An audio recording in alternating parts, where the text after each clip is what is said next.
This is a video response to Mr. Dustinperry's 100 subscriber contest. Congratulations on getting to that level, sir. In it, he asked to see your progression as a hobbyist, essentially, over your gaming career. So, without further ado, this is one of the very first models I think I ever bought and painted. This is from the GW line, obviously. This is the Fantasy Dwarves. It's one of the king guys that's supposed to be up on it. That's up on a shield. I don't remember his name. As you might be able to tell, no real highlights. Essentially, I was painting at the time, trying to keep it all within the lines and keep everything clean and, looking halfway decent. I didn't clean any mold lines because you still got some pretty good ones right through here and then up in there. Still, one of the very first models I ever did. I was fairly happy with it. So, moving on. After him, there was a series of GW things, but since I've gotten rid of all of my GW because I dislike the company, the only thing I have is from Lord of the Rings. This is one of the Lord of the Rings elves.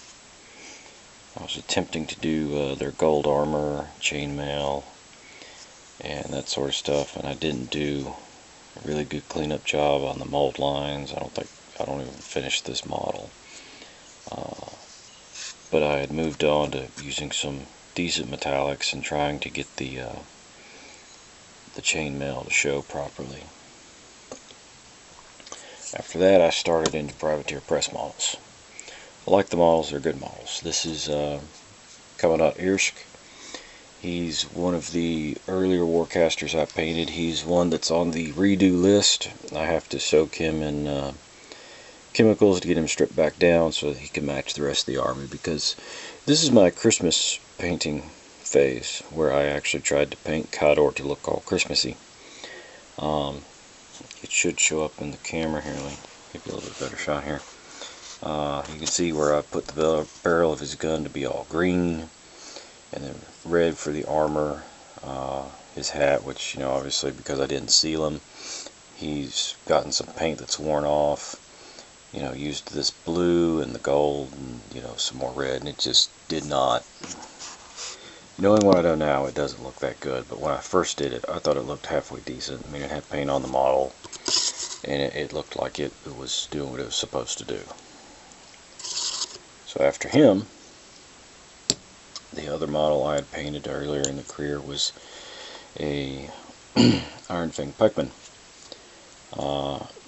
Was using Vallejo paints at this point. I had just started moving to Vallejo from the Games Workshop line, and I was still using GW metals because it was the only metals I had access to at the time. As you could, this is not where. This is when I painted it. It just came out this way, and I left it that way. And I've still got, never painted that little bit of his arm. His spear's bent. All that good stuff. I was starting to move into actually putting some flocking on the base, the grass, and such whatnot. I then picked up a Widowmaker unit.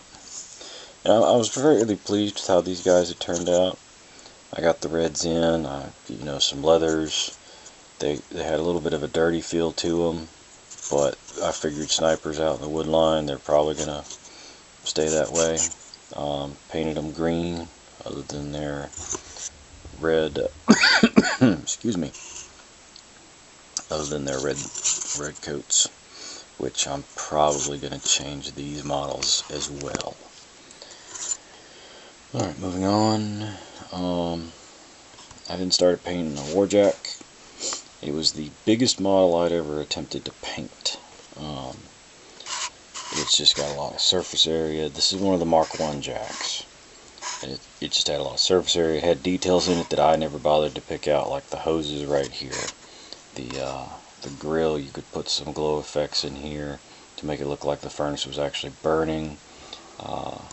shading into these areas. You know, it was a first model. I think this is what I picked up with the battle group. And as you can tell, he's seen some use. And you know, I didn't go back in and clean up where I'd had gold paint get over from where I'd done the emblem. So that's where I was. Where I'm at today, and I'm kind of happy, is up to this level here. I've started doing some highlighting, some shading, trying to do you know, better jobs on the spears and everything, cleaning up the metals, using golds when I need to, not on everything. Working on a different thing for the cloak. Still need to do the back part right here. And I think you can see the highlighting on his shoulder pads. That's Cawdor. Has big shoulder pads. Next thing I had done was one of the mounts for the Iron Fang pikeman. I think the highlight shows up a little bit better here. I was trying to blend. This is my first attempt at blending from a darker red up to a lighter red as you come up. It didn't turn out quite as well as I would have liked it. You know, and then getting the rest of this armor going. I used a gray right here just to, you know, because I just figured it would look nice. But getting the armor and such up to par there. And then my latest stuff has been with the Trollbloods. Been working on highlighting, getting the flesh, because they've got so many muscles and recessed areas here. Trying to just do dry brush highlights for these guys. Getting the leather highlighted, especially the handle.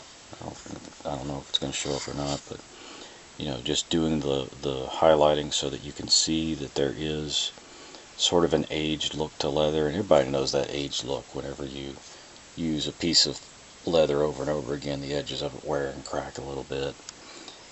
Getting his weapon done, working on his tartan to do the highlights there, his shield, working on you know, just getting some more details into the models themselves. And one of their warcasters. Just getting some more details in. I think I've progressed a fair amount. And that's pretty much my progression over time. Throw this guy up here for y'all to look at for a minute. So that's my progression, mostly with War Machine Hordes models, because they're just the game that I'm playing right now. Other than that, I have also made the switch over to Reaper paints for a good number of colors, especially their metals. I find their metals to be a good use. This is not done with P3 metals. I'm sorry, with Reaper metals. So that's pretty much everything as far as my progression goes. I hope y'all enjoyed watching the video. I hope to get some more stuff up here in the next month or so, depending on how some things work out at work and, you know, bills and everything. Everybody who plays Privateer Press knows they've got those Colossals out and the Gargantuans for the Trollbloods, and you guessed it, I'm going to probably be picking up a Gargantuan for the Trollbloods and the Colossal for Cawdor at some point. So hope to see those. Have a good one.